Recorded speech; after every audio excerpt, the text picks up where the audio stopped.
you did, Dana. I did. So I think it's just a question of how far we want to go with it. At this point, because we've done no legislation, Scott and I are more for let's just ban it. Let's see how that goes. Because how it's going now is not great. I didn't drink till I was 21. I don't know what you're talking about.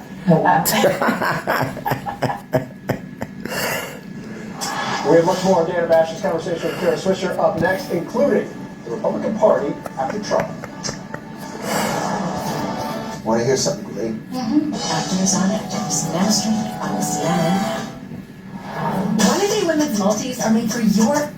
What is the administration's explanation for halting child care funds across the country, and is it legal?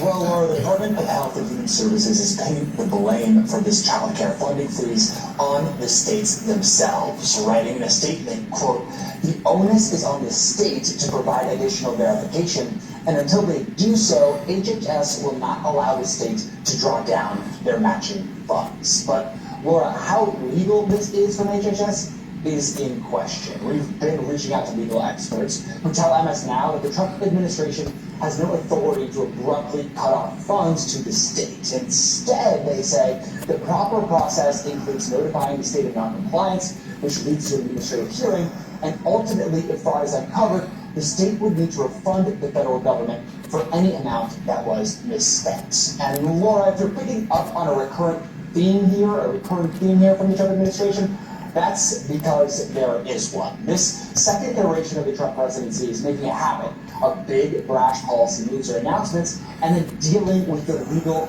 fallout or the legality after the fact. Now, Laura, there was another bombshell announcement overnight from the Small Business Administration that we should mention. The head of the SBA, Kelly Loeffler, wrote on X on Thursday that her agency is spending 6,900 Minnesota borrowers amid suspected fraudulent activity. Loeffler also said those borrowers were enrolled in the Payment Protection Program and the Economic Injury Disaster Loan Program, which the state has been relying on heavily since the COVID-19 pandemic. In total, Loeffler says those now suspended borrowers were approved for 7,900 loans.